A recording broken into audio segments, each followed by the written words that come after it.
Hey, what up, Long Beach? Welcome back to your home for everything local sports. It's JJ. And Mike, and this podcast is brought to you by Naples Rib Company. Visit our website to find out how you could win a free banquet. It is almost the end of the first half of high school football season for most of the local teams. Now, the Moore League here in Long Beach is starting league play this week, and that's where we start with our previews this week because it is the big game, Long Beach Poly, Long Beach Wilson. They've been playing this one for pretty long time. Well, only 60 years before you or I were born. My favorite stat, always to point out with it, is it's 20 years older than the Bears-Packers rivalry. Which is, if you think about the premier rivalries in football, that might be number one. They've been playing this thing before they played the Super Bowl.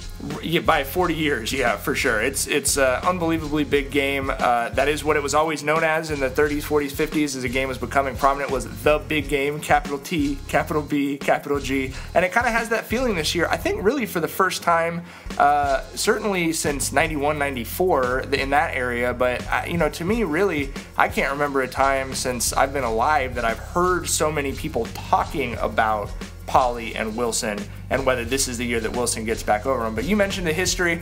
Sometimes football rivalries are more about what people are saying off the field than what actually happens on the field. Because on the field, this has not been a close game, but it feels like a close rivalry. Well, and even last year, Wilson sold out their stadium, and it was an awesome atmosphere. Poly still ended up winning with a running clock, but it was far from sort of a standard blowout. It was certainly still a game that had a lot of back and forth. Wilson looked very good. And I think that was when the whole Wilson program started understanding that, okay, this isn't just that we've been playing easier teams in the non-league schedule that we're having this turnaround. We really are better. We're more disciplined. So we might not have 30,000 people at the Rose Bowl, which this game has had in the past with special trolleys running from Long Beach to Pasadena.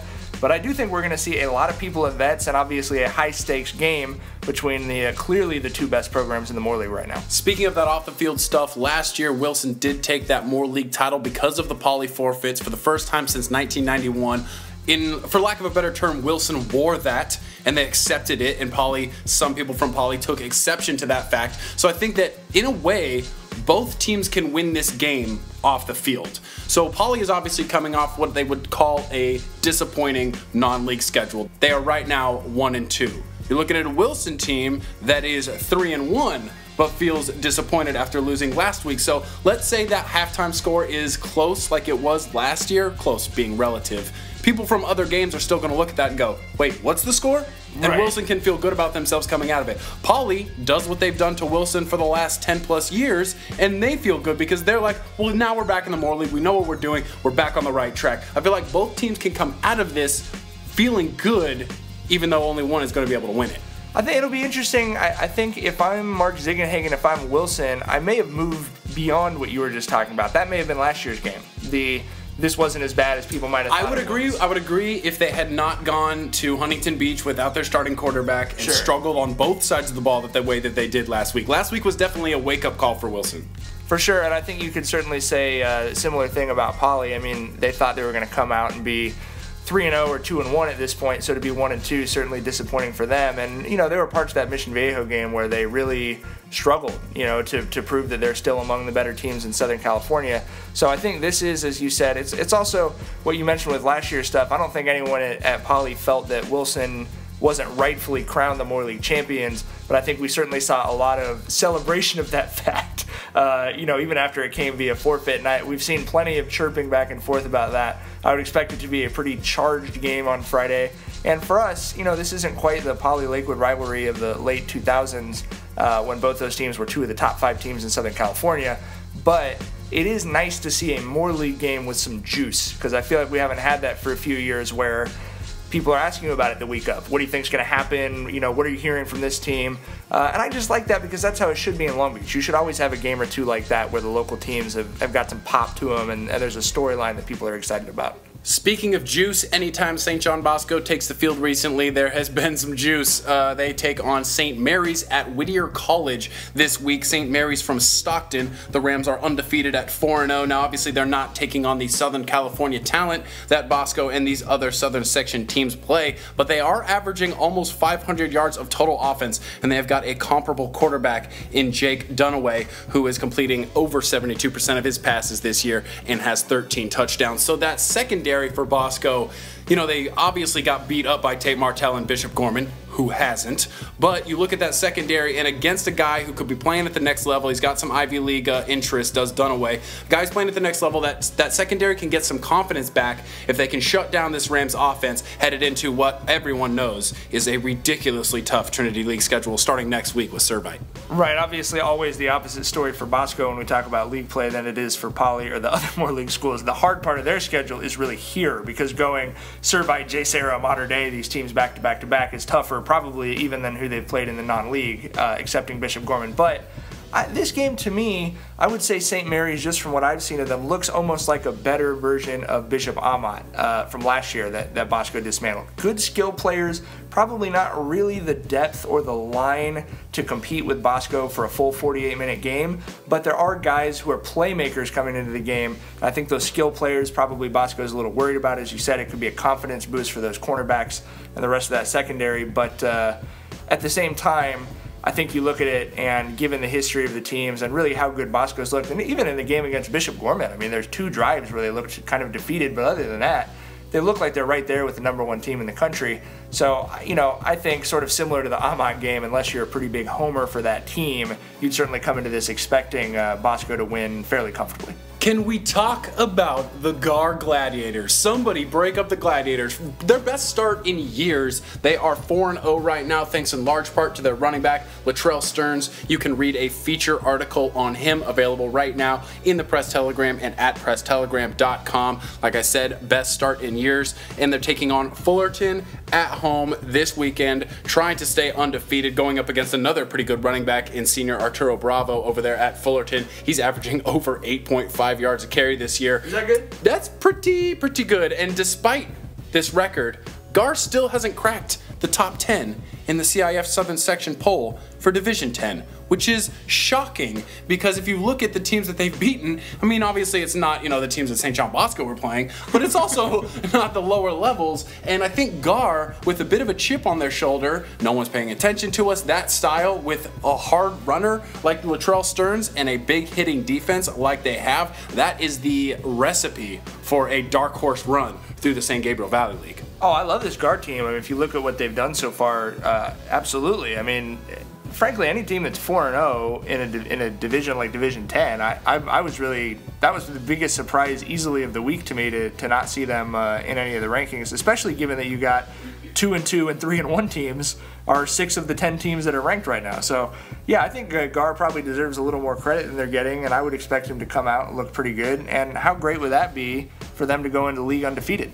We go to St. Anthony at Clark Field Friday night against Marina for the second time in 3 weeks. Head coach Mario Morales and his Saints, who are 2-1, are going to go up against a familiar face. It's head coach Jeff Turley and the Vikings. Turley at Long Beach Poly as defensive coordinator under Raul Lara for years, so he's back in Long Beach. And I love covering these type of games at Clark Field because it makes you feel like there's still a place for small school high school football. There's always this big crowds at these huge stadiums, or these, you know what I mean? But when you go to Clark Field and the lights are dim and the stands are small and the kids are playing hard, man, there's just something out there that just gets inside you and you're like, yes, this is high school football. Maybe because the lights are so dim, it does feel like a memory from the 1950s or something, doesn't it? It just has that feel about it.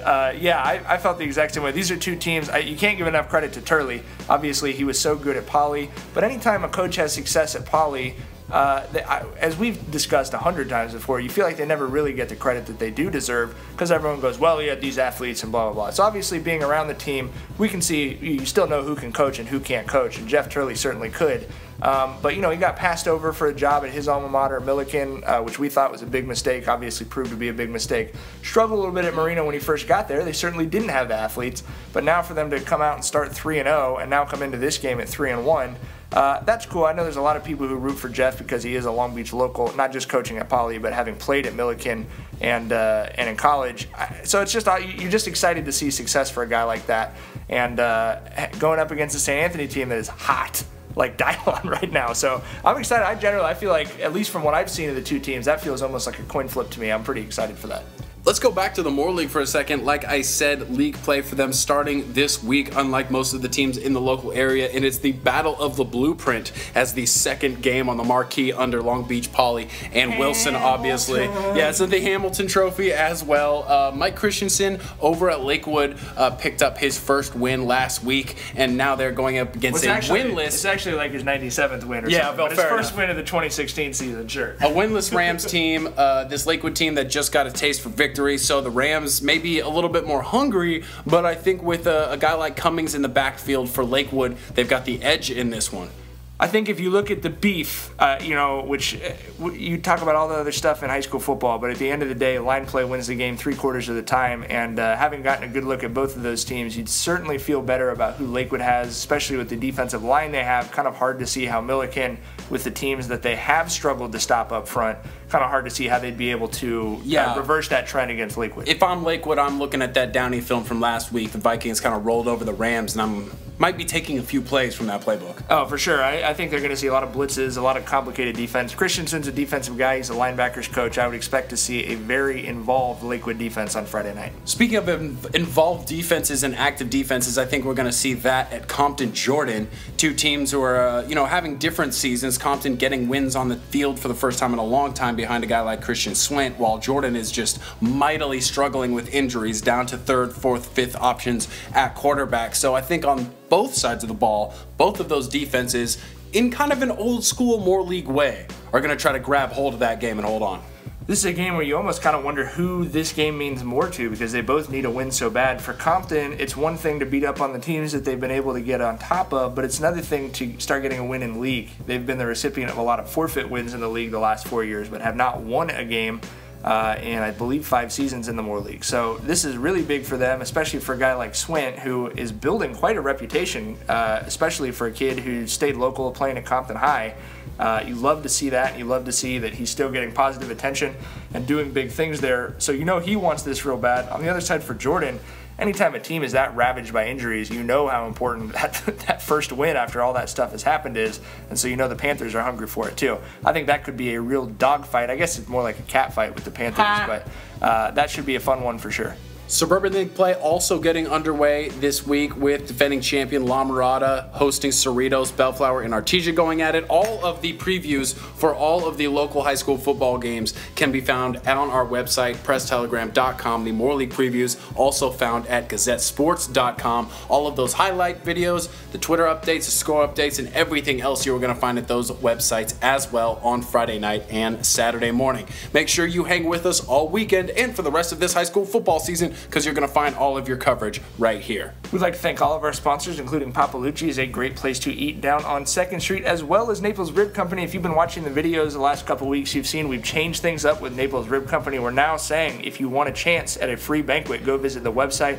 That's because Naples Rib Company is going to give a high school team one free banquet for the fall season, the winter season, and the spring season, but you do have to go to our website and click on their ad to enter your team. Pretty nice deal, though, to get some of the best food in the city for free for your team's postseason banquet. We'll see you in the stands this weekend. Take care, Long Beach.